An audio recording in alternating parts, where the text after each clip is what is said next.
I had been gone for 732 days. I knew the exact number because I'd scratched one mark into the back of my old notebook for every morning I woke up on base.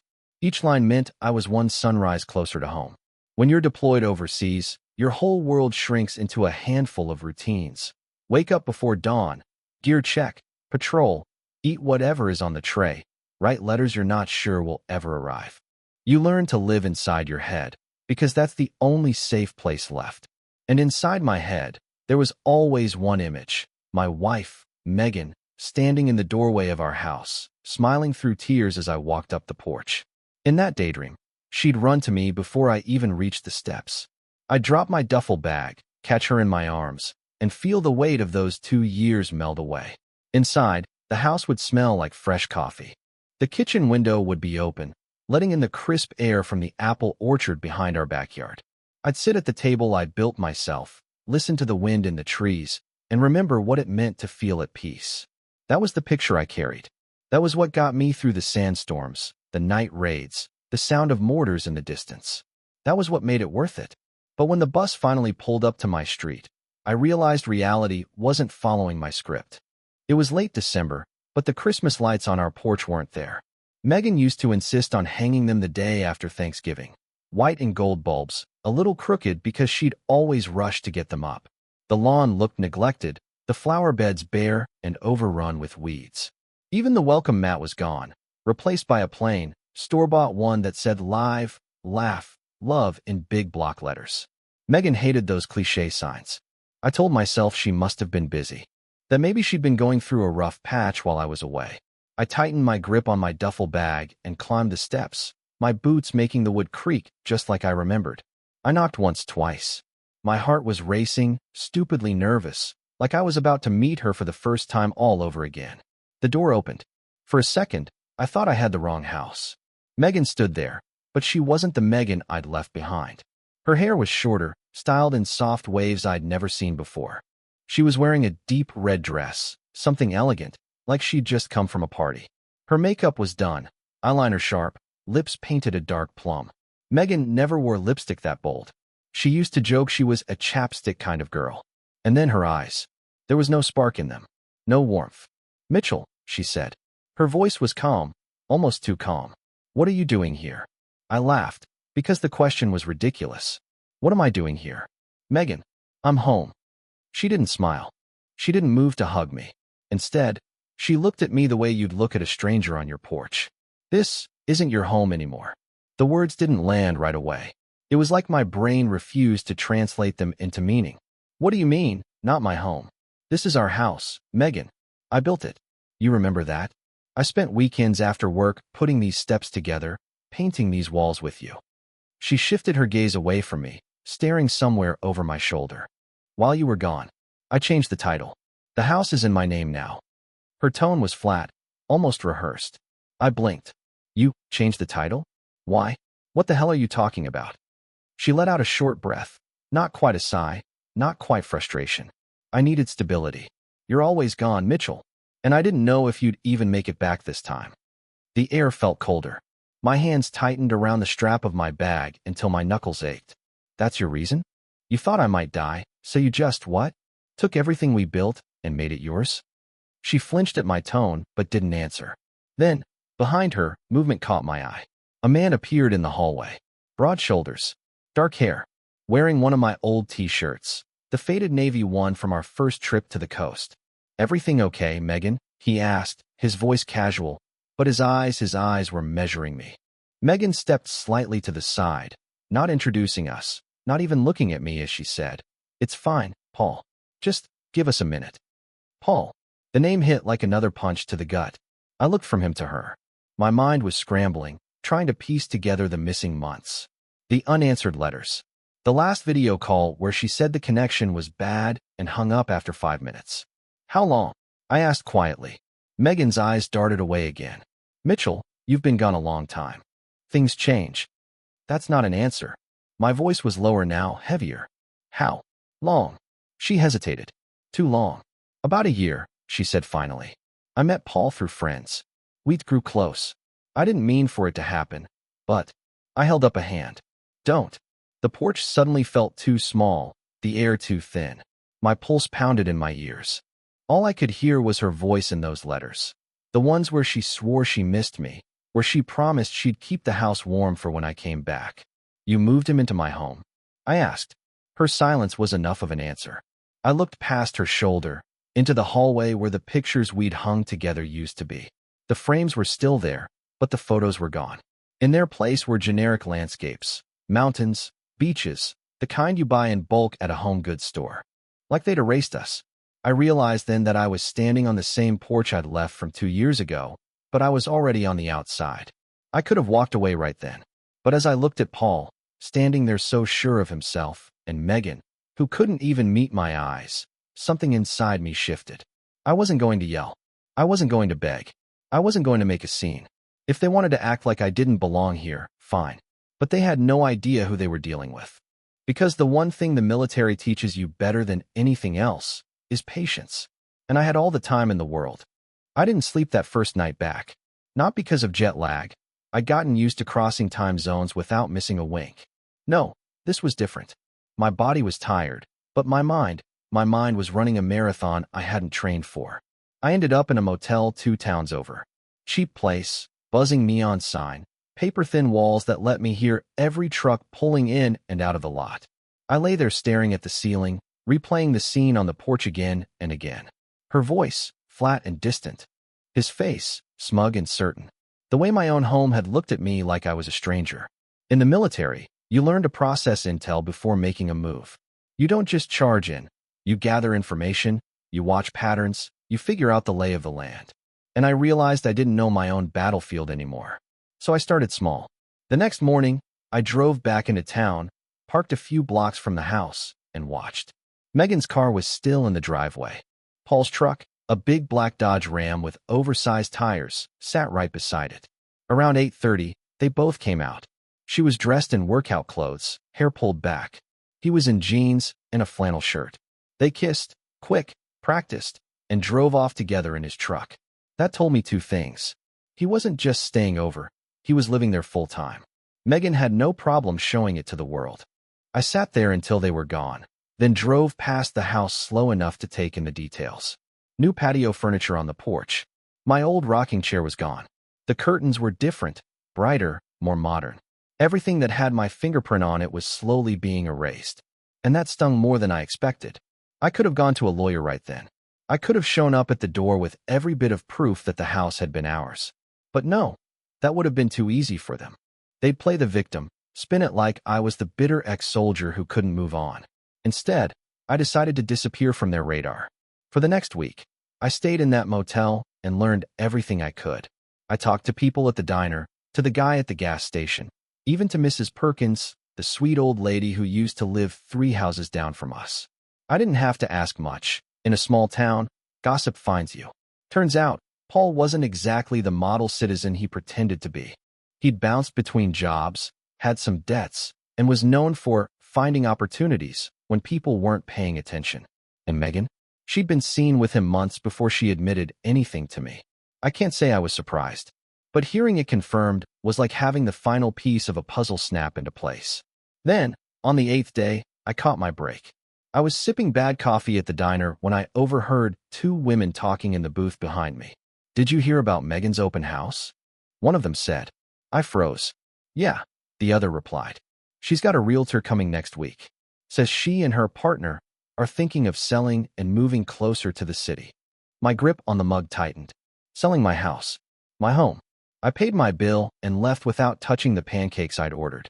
My boots hit the pavement faster than my mind could keep up. If they were selling, it meant they were trying to cash out, probably before I had a chance to contest anything. They thought they'd erased me, but now I had a deadline. That night, back in my motel room, I opened the old duffel bag I'd brought home from deployment. It wasn't just full of clothes. It held every letter Megan had written me, every photo she'd sent, every scrap of proof that she'd promised to wait, to keep the house for our future. In my hands, those letters weren't just memories. They were evidence. And as I laid them out across the bed, I felt that old soldier's focus click into place. This wasn't about yelling on a porch. This wasn't about demanding my key back. This was about reclaiming what was mine. in a way they'd never see coming. The first rule they drilled into us overseas was simple: never rush the mission. Impatience gets people caught. Impatience gets people killed. And even though I wasn't in a war zone anymore, I knew I was in enemy territory. Megan and Paul thought they'd taken everything. My house, my place, my history.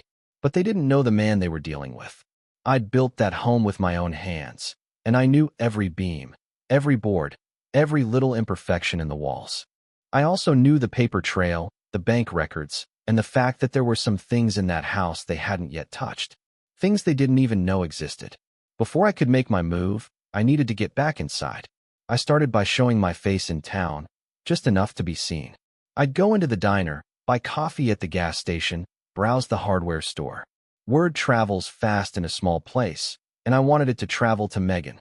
I wanted her to know I was still around, but not hovering, not threatening, just existing. It worked. 2 days in, I caught sight of her at the grocery store. She froze when she saw me near the produce aisle, her hand tightening on the cart handle. "Mitchell," she said, her tone carefully neutral. "Megan." I gave a polite nod, like we were casual acquaintances. There was a flicker in her eyes, confusion, maybe a hint of unease. She'd expected me to be bitter, angry. She hadn't expected me to be calm. "How've you been?" I asked lightly, like I didn't already know the answer. She hesitated. "Fine. We've been busy." "Good to hear." I let the silence hang for a moment before adding, "I hear you're selling the place." Her lips pressed into a thin line. "You hear a lot, don't you?" I shrugged. "Small town." We stood there for a beat, neither of us moving. Finally, she cleared her throat. "I should get going." "Of course," I said, stepping aside to let her pass. And as she walked away, I saw her pull out her phone, no doubt texting Paul. Perfect. That weekend, I put phase 1 into motion. I waited until Sunday morning, when I knew they'd both be at the farmer's market downtown, a little routine Megan had always loved.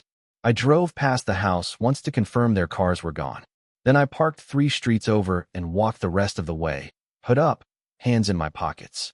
The back gate still had the same old latch, one I'd never gotten around to replacing. A firm lift, a twist, and I was in the backyard. It felt strange standing there again. The apple tree I'd planted was taller now, its branches stretching over the fence. The shed was freshly painted, but I could still see the faint outline of the spot where I'd patched it years ago after a storm. I walked up to the back door. The lock was new. They'd changed it, of course, but the window beside it wasn't latched. It took less than a minute to slide it open and slip inside. The air smelled different. Her old lavender candles had been replaced by something citrusy and sharp. The furniture was rearranged, but the bones of the house were the same. I didn't linger. I went straight to the master bedroom, pulled back the bottom drawer of the dresser, and reached behind it. My fingers found the envelope I'd taped there before I left, thick with documents, receipts, and photographs. Proof of ownership, proof of renovations, proof that the house had been mine before Megan had even signed her name on a single page. I slid the envelope into my jacket and moved quickly to the study. The safe was still in the wall behind the bookshelf, hidden by a row of old hardcover novels. I turned the dial. My hands still remembered the combination by muscle memory, and opened it. Inside were a few personal keepsakes, my grandfather's watch, and something far more important, the original deed, signed and notarized, with both our names. I felt a slow smile pull at my lips. I locked everything back, returned the bookshelf to place, and slipped out the way I came. The whole thing had taken less than 15 minutes. By the time Megan and Paul came home with their bags of produce, I was already sitting at a corner booth in the diner, sipping coffee, my jacket zipped up tight over the evidence I'd recovered. They had no idea I'd been there. Back at the motel, I spread everything out on the bed. The deed, the receipts, the letters, the photos. This wasn't just paper. This was leverage. But I wasn't going to walk into a lawyer's office tomorrow and slam it on the desk. No, that would be too straightforward. I wanted them to feel it. I wanted them to wonder when the ground beneath them had started to crack. So I decided to start with something small. Something that would get under their skin without them being able to pin it on me. That night, I made a call to an old friend who still worked at the county records office. We talked for a while, catching up, before I casually asked about property sale timelines. Hypothetically, of course. By the end of the call, I knew exactly what I needed to do. 2 days later, Paul's truck was gone when I drove past. Megan's car was in the driveway. I parked around the corner, walked up the street, and knocked on the door. When she opened it, she looked surprised and annoyed. "Mitchell, what do you want?" I kept my tone light. "Just thought I'd drop off a few things I found in storage. They belong to you." She frowned, but opened the door. I stepped inside, set the small box on the kitchen counter, and gave her a polite nod. "That's all." She looked at the box, then at me, clearly suspicious. "What's in it?" "Old photos. Letters. You can keep them, or throw them away. Up to you." Then I left. What she didn't know was that at the very bottom of that box, under the photos, was a single copy of the original deed. Just enough for her to see my name still printed on it. It wasn't a threat. It was a reminder. That night, I imagined the moment she'd find it. The way her stomach would twist. The way she'd start wondering how much I still had. Because the truth was, I had more than she could handle. And I was only getting started. The thing about fear is, it doesn't have to be loud to work. Sometimes, it's more effective when it's quiet, when it comes in small doses, barely noticeable at first, until one day the person realizes it's been eating at them the whole time. I didn't need Megan and Paul to be afraid of me. I just needed them to start doubting each other. It started with the mailbox. One afternoon, I drove by the house and noticed their mailbox was stuffed full. That wasn't unusual. Megan was always bad at checking it. But it gave me an idea. That night, I drafted a simple letter. No threats, no signature, no return address. Just a few sentences typed in a plain font. Do you really know who's watching your house? Do you trust the person next to you? You might want to check your locks. I printed it, slipped it into an envelope, and slid it into their mailbox between a stack of catalogs and bills. It wasn't much. But the next day, when I parked a few streets over, I saw Paul come out to get the mail, read something, and stand there for a long moment before going back inside. 2 days later, I noticed new deadbolts on the front and back doors. The second move was even simpler. I went to the county's property listings website, publicly accessible, free to use, and submitted an inquiry on their house under a fake name. Megan and Paul would never know it was me, but they would get the automated email from their realtor saying, "Someone is interested in your property." If they were planning to sell, that might seem like a good thing. But here's the trick. I sent 3 more inquiries over the next week, each from a different fake name, each with slightly different contact details. When you're trying to sell a house, getting a lot of phantom buyers who never follow through makes you nervous. You start wondering if someone's messing with you. I didn't need to wonder. I could see it. Every time I passed by now, Megan's blinds were half closed. She and Paul were spending more time at home. The easy, smug body language I'd first seen on the porch was gone. But I wasn't done. I needed to remind them that I still had a history in that house. A history they couldn't erase with fresh paint and new curtains. So, one rainy Thursday afternoon, I stopped by the local hardware store and bought a set of brass numbers, the kind you use for house addresses. Except I didn't buy their number. I bought the one our house had before the town's zoning change years ago. Late that night, when the rain covered my footsteps, I walked up to their porch and quietly screwed those old numbers right onto the side of the mailbox post. Not where they'd immediately notice, just low enough that someone walking past might see it before they did. It was a small, harmless thing. But the next morning, I was parked in my usual spot when Megan came out in her robe, stared at the numbers, and called Paul. He came out, looked around the street, and ripped them off. He didn't see me sitting 3 houses down, sipping coffee. Phase 3 was riskier. I needed someone inside their lives without them realizing it. That's when I remembered Lucy, an old friend of mine who used to work with Megan at the community center. They hadn't spoken in years after some falling out, but Lucy still lived in town and owed me a favor. I called her, told her I needed information, and asked if she'd be willing to strike up a casual conversation with Megan. Nothing suspicious, just running into her at the grocery store, maybe asking about the house. 3 days later, Lucy called me back. She says the realtor's getting frustrated. They've had 2 serious buyers back out. Paul thinks it's the market, but Megan's convinced someone's trying to mess with them. She asked me if I'd seen you around. I smiled. And what did you say? Just that you were back in town. That's all. Perfect. By now, they weren't just unsettled. They were looking over their shoulders. Which meant it was time to plant the seed of the final move. I dug out one of Megan's old letters from my duffel bag. One where she'd written, "No matter what happens, this will always be your home." I scanned it, printed a copy, and left it in a plain envelope on their porch. No note, No explanation. Just the letter. It was the first real crack in the wall. The next day, when I drove by, I caught a glimpse of them through the window. Paul holding the letter, Megan gesturing sharply, both of them arguing. I didn't need to hear the words. I could tell the doubt was growing. The thing about operations like this is that you have to know when to stop pushing and start letting the other side destroy themselves. And as I sat in my truck that evening, watching the lights in my old house flicker on and off, I knew I was almost at that point. All that was left was the final blow. There's a saying we used in the service: strike once, strike clean. It means that when you finally make your move, it has to count. No second chances. I'd spent weeks chipping away at Megan and Paul's confidence. They were jumpy now, suspicious, checking their blinds every time a car slowed near the house. But that wasn't enough. I didn't want them just unsettled. I wanted them stuck. And I knew exactly how to do it. Step one was legal. Those documents I'd recovered from the house, the deed, the receipts, the letters, weren't just sentimental. They were proof that I'd had ownership rights that Megan had no legal authority to wipe away without my consent. I took them to a lawyer I trusted, an older guy named Harris who'd handled a few veterans' cases in the past. We sat in his office while I spread the papers across his desk. He looked them over, eyebrows climbing higher with each page. "Mitchell, this is strong. Very strong. She may have changed the title, but without your signature on a quitclaim deed, this sale wouldn't hold up in court." "That's what I was hoping to hear," I said. He leaned back in his chair.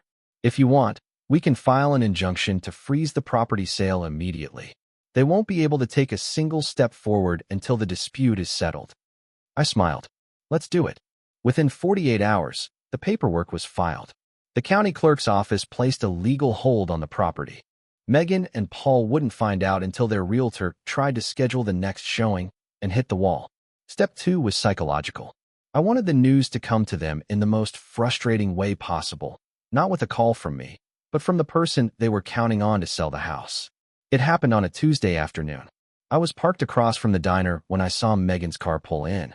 She got out fast, phone in hand, walking toward the entrance with that sharp, clipped pace she had when she was annoyed. Paul followed, looking tense. I couldn't hear the conversation, but I saw the moment she answered the phone. She stopped walking. Paul leaned in. Her free hand flew up in disbelief. Then she turned to him, her mouth moving fast, her eyes flashing. He said something back, defensive. She shook her head, jabbing a finger toward the street. They stood there for a good 2 minutes, arguing, before finally going inside. I sipped my coffee, enjoying the view. Step 3 was the personal touch. That evening, I printed a single sheet of paper. No words, just a photocopy of the deed with both our names clearly visible. I slid it into an envelope, along with one of the keys I'd kept hidden in my storage unit years ago. Late that night, I walked up to the porch, set the envelope right in the middle of their welcome mat, and walked away without knocking. I wanted them to open it in the morning and know exactly what it meant. I still had a claim. I still had access. 2 days later, Lucy called me again. "They're a mess," she said, laughing softly. "Megan told me they can't move forward with the sale because of some paperwork problem. Paul thinks you planted something with the county. Megan thinks you've been inside the house again." "Did you tell her she was wrong?" I asked. "No," Lucy said, her smile audible through the phone. "I told her I didn't know. That maybe you were just resourceful." By the end of that week, Paul's truck was gone more often. Word around town was that he'd been staying at a friend's place some nights. Megan had been seen having lunch alone, looking like she was ready to bite someone's head off. The cracks were turning into fractures. And then came the final move. I went back to Harris's office with one last request. "I don't just want to stop the sale," I said. "I want the house back. All of it." He smiled. "With this paperwork, Mitchell, I'd say you've got more than a fighting chance." We filed the claim that afternoon. Once it went through, Megan and Paul wouldn't just be unable to sell. They'd have to face me in mediation. And in that room, with all the evidence laid out, they'd realize exactly how badly they'd underestimated me. I didn't need to see their reaction when the official notice arrived at the house. But I still drove past the next morning, just to check. Megan was on the porch, phone pressed to her ear, pacing hard. Paul was leaning against the railing, arms crossed, face like thunder. When Megan saw me drive by, she stopped mid-sentence and stared. I didn't slow down. I didn't wave. I just met her eyes for one long second before turning the corner. because I knew what she was thinking. This wasn't over. And the worst part for her was, I hadn't even raised my voice. Some victories don't come with cheering crowds or champagne. Some are quiet. So quiet, you almost have to lean in to hear them. It took 6 weeks from the day Harris filed my claim. 6 weeks of legal back and forth, meetings I didn't attend, documents being shuffled between offices. I kept my distance, just as I had from the start. Let the process do the talking. When the mediation date finally arrived, I wore my cleanest shirt, polished my boots, and walked into that conference room like I was stepping onto neutral ground in a ceasefire. Megan was already there. She looked different, thinner, sharper around the edges, like the stress had carved new lines into her face. Paul sat beside her, arms folded, jaw tight. They didn't look like the smug couple I'd seen on my porch weeks ago. They looked cornered. Harris sat next to me, calm as ever. Across the table was their attorney, a younger guy who seemed to be avoiding my eyes. The mediator went over the rules, then Harris slid the stack of documents across the table, the original deed, the receipts, the letters, the photos. This property was jointly owned, Harris said, his voice steady but firm. No legal transfer was completed because Mr. Mitchell never signed a quitclaim deed. Any attempt to sell without his consent is invalid. We are here to restore his rightful ownership. Their lawyer tried to argue. Paul tried to talk over him. Megan stared at the papers, saying nothing. It didn't take long. The facts were too solid. By the end of the session, the mediator read the agreement. The property title would be restored to both names, and I would buy out Megan's share, at a valuation significantly lower than market price, given the circumstances. In other words, I was getting my house back, and she was getting just enough to walk away. The day the transfer was finalized, I drove to the house alone. No parade, no audience. Just me, my key, and the front door I'd once thought I'd never touch again. I turned the lock. It clicked smoothly. The inside smelled faintly of lemon cleaner, like someone had tried to erase the past. But as I walked from room to room, I could still see the echoes of what had been. The scuff mark on the hallway wall where we'd once moved the couch, the dent in the baseboard from when I'd dropped a toolbox, the faint stain on the kitchen counter from the time Megan spilled red wine, and we laughed for 10 minutes straight. Some memories still hurt, but they didn't own me anymore. 2 days later, a moving truck pulled up out front. Megan came out first, dressed in jeans and a sweater, no makeup. Paul followed, carrying boxes. Neither of them looked at me at first. When the truck was nearly loaded, Megan finally turned. Our eyes met across the driveway. For a second, I thought she might say something. Apologize, maybe. But she didn't. She just looked at me, searching for something in my face, and found nothing she could hold on to. Paul closed the truck door with more force than necessary. They got in and drove away without a word. I stood there until the taillights disappeared. That night, I sat on the porch with a cup of coffee, just like I'd imagined during those long nights overseas. The house was mine again. The silence was mine again. I didn't feel triumphant. I didn't feel bitter. I just felt settled. Because I'd taken back what was mine without shouting, without losing control, without becoming the man they probably expected me to be. And in my book, that was the sweetest kind of revenge. The next morning, I started making a list of repairs, fixing the porch steps, repainting the shed, planting new flowers along the front walk. Piece by piece, I would rebuild. Not because I needed to erase what happened, but because this house, like me, deserved a fresh start. I guess that's the thing about coming home from war. Sometimes the battles aren't overseas. Sometimes they're right here, in your own backyard. And sometimes, the quietest victories are the ones that last the longest.